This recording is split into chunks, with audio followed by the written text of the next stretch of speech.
कौन कौन सी चीज़ें हैं जिनसे इंसानी ज़िंदगी वाबस्ता है? नंबर 1 आग। आग के बगैर इंसान की ज़िंदगी नहीं, नामुमकिन है। नंबर 2 पानी, नंबर 3 मट्टी और नंबर 4 हवा। 4 चीज़ें हैं, इन 4 चीज़ों के बगैर इंसानी ज़िंदगी नामुमकिन है। और ये हज़रत उमर रज़ी अल्लाह ताला अन्हु को अल्लाह ने वो ताकत दी थी, वो इनको जो इनके विलायत का मर्तबा और इनकी कुर्बानियाँ दी इनके लिए थी, अल्लाह ने चारों चीज़ों पर इनको हुकूमत दी थी। हवा भी इनके हुक्म के ताबे, आग भी इनके हुक्म के ताबे, पानी भी इनके हुक्म के ताबे हो गया।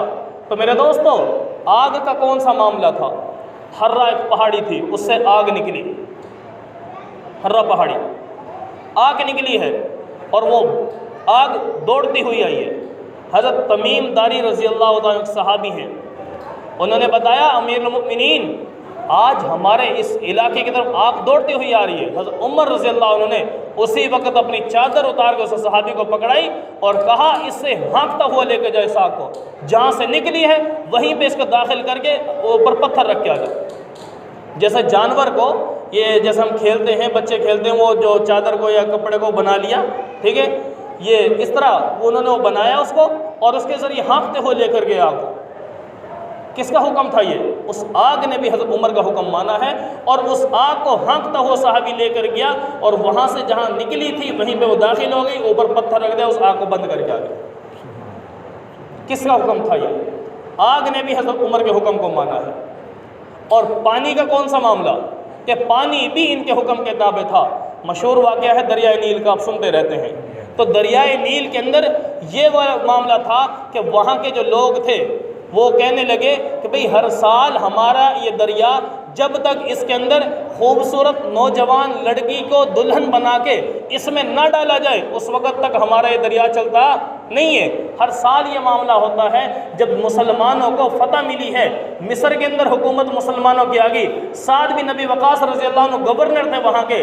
जब वो मुसलमान वहाँ पर जितने हो चुके, अब उनका नज़रिया तो बना हुआ था कि अगर यहाँ पर लड़की ना डाली गई दरिया के अंदर हमारा दरिया खुश्क हो जाएगा।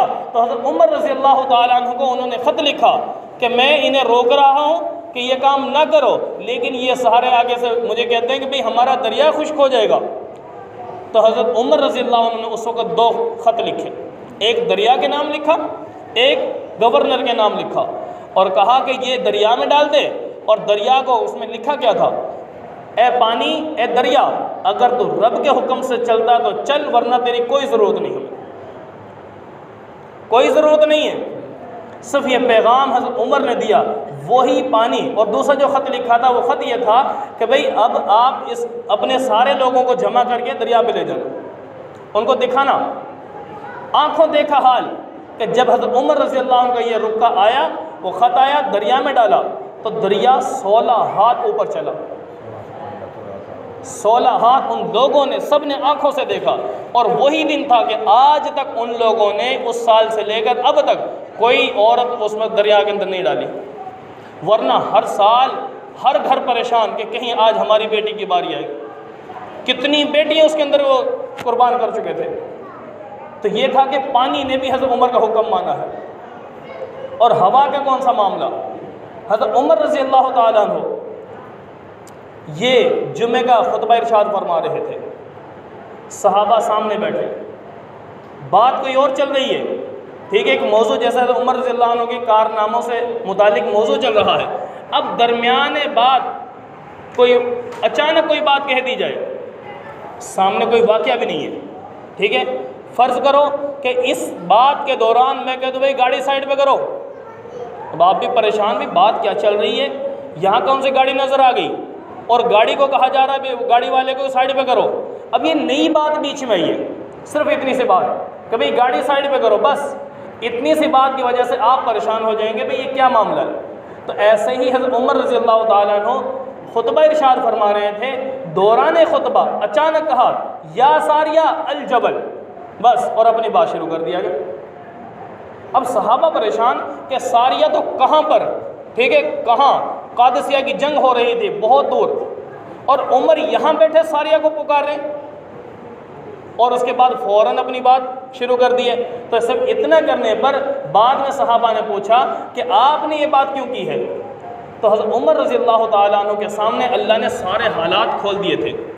कहाँ कादसिया, वहाँ पे जंग हो रही थी, अल्लाह ने पर्दे हटा दिए और अल्लाह ने इनकी करामत ज़ाहिर हुई थी कि वो पर्दे हटा दिए और मुसलमानों पर वो काफिर उस साइड से पहाड़ की तरफ से हमला करने को था बस, कि अल्लाह ने देखो इनकी करामत की वजह से जब इन्होंने आवाज़ दी या सारिया अल जबल, ए सारिया पहाड़ की तरफ देखो, इतना कहा।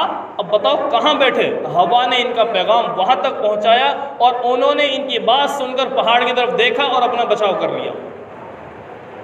तो उमर रज़ी अल्लाह ताला अन्हु के इस मामले को लोगों ने नोट कर लिया, दिन भी नोट कर लिया, वक़्त भी नोट कर लिया।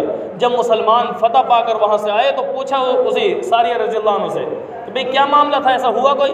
बताया कि हाँ ऐसा ही हुआ कि मुझे आवाज़ आई, मैंने देखा पहाड़ की तरफ, तो हमने दुश्मन से अपना बचाव कर लिया, वरना वहाँ पर हम नुकसान उठा रहे थे। तो गोया आग पर क्या हुकूमत इन्होंने कि आग को वापस भेज दिया, आग इनके हुक्म को मान के चली, पानी इनके हुक्म को मानकर चला, इसी तरह हवा भी इनके हुक्म के ताबे। और चौथी चीज़ आई ज़मीन, मट्टी, मट्टी भी इनके ताबे थे हुक्म।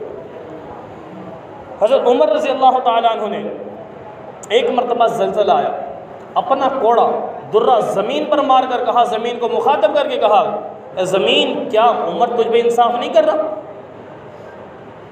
क्या आज कोई करप्शन मुझ पर है जिसकी वजह से तुझ में ज़लज़ला आ रहा है? कोई ऐसा मेरी तरफ से कोई मामला हो कि मेरे होते हुए नाइंसाफ़ी कहीं हुई हो तो बताओ मुझे। तो हज़रत उमर ने जब कोड़ा मारा, ज़मीन उस वक़्त की थमी, आज तक वहाँ पर ज़लज़ला नहीं आया।